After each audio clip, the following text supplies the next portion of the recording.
You're watching the Sports and Political channel of LB.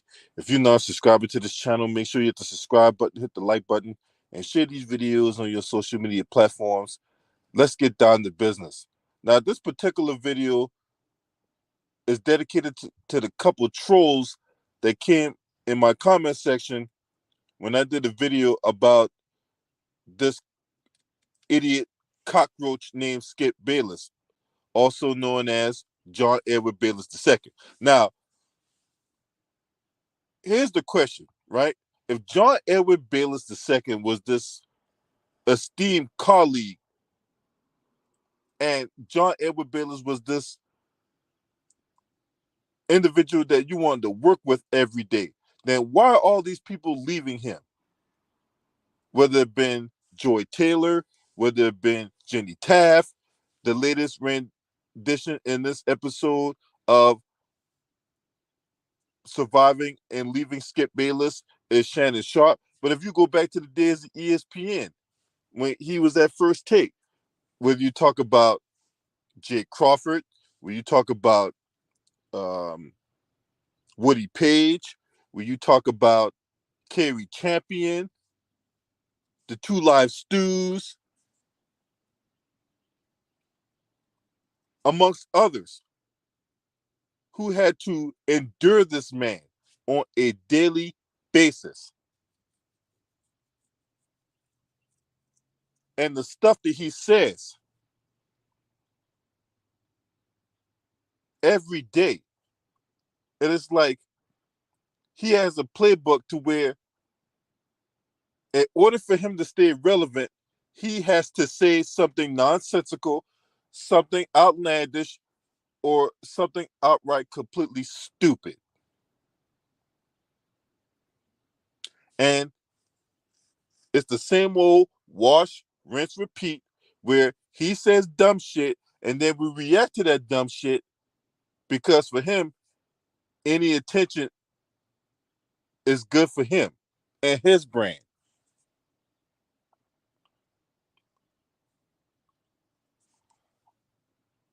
Now, I boycotted this show. I don't ever plan on watching Undisputed ever again, right? Because I've stopped watching this show probably for the better part of 2 years now, considering that it's the same old topics: Dallas Cowboys, LeBron James, Tom Brady. And then the next day, LeBron James, the Dallas Cowboys, Tom Brady, Jerry Jones. And then the next day, Jerry Jones, Tom Brady, LeBron James, the Lakers.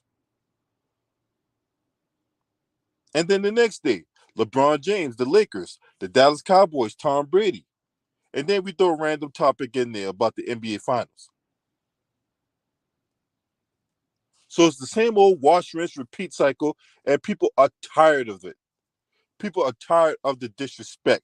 People are tired of the name calling, the shouting matches. They go absolutely nowhere. The days of, well, I'm going to take this position and you're going to take this position and we're going to get in epic fights about it to the point where if I feel like I'm losing, I'm going to get disrespectful. People are tired of that. This is why my channel exists. The blatant lies that get told by this individual right here, John Edward Bayless II. And I'm going to do another video about the lies that John Edward Bayless II has told to get to where he's at today. We'll do another video about that. When it,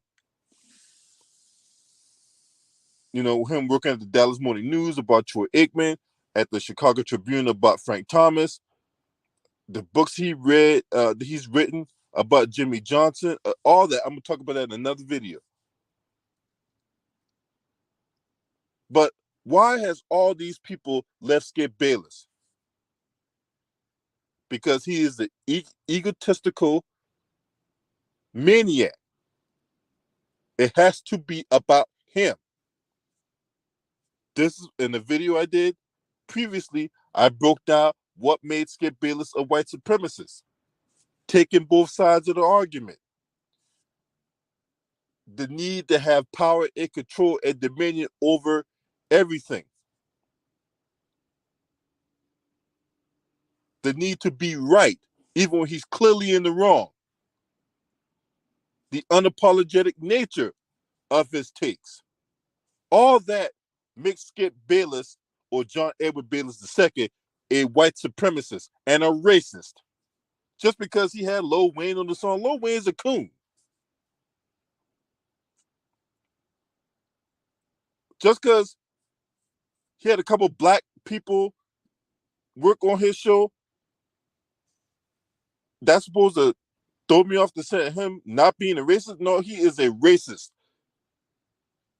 Because he made his career trashing black folks. And a lot of people out there can't handle that fact that Skip Bayless is a racist troll.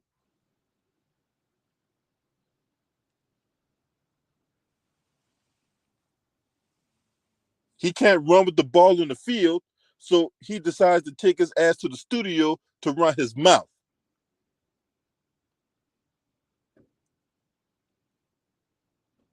And that what gives him prominence by the powers that be, who cut his checks.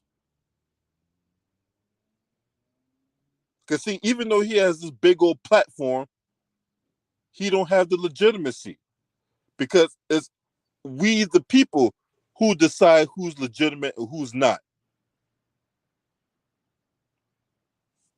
Now, what does this say that his co-workers are leaving him high and dry? What does that say about him? To where his co-workers are saying, I've had enough of this guy.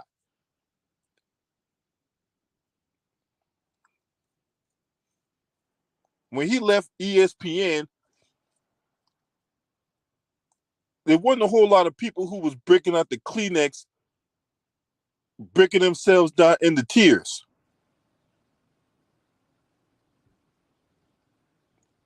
There's quite a few people that had something to say regarding this individual. So I'm going to leave it at that. I'm going to leave it at that. Now, if you're not a subscriber to this channel, make sure you hit the subscribe button, hit the like button, and share these videos on your social media platforms. Last but definitely not least, shouts out to the Lions Den basketball community. This your man, Scream Man.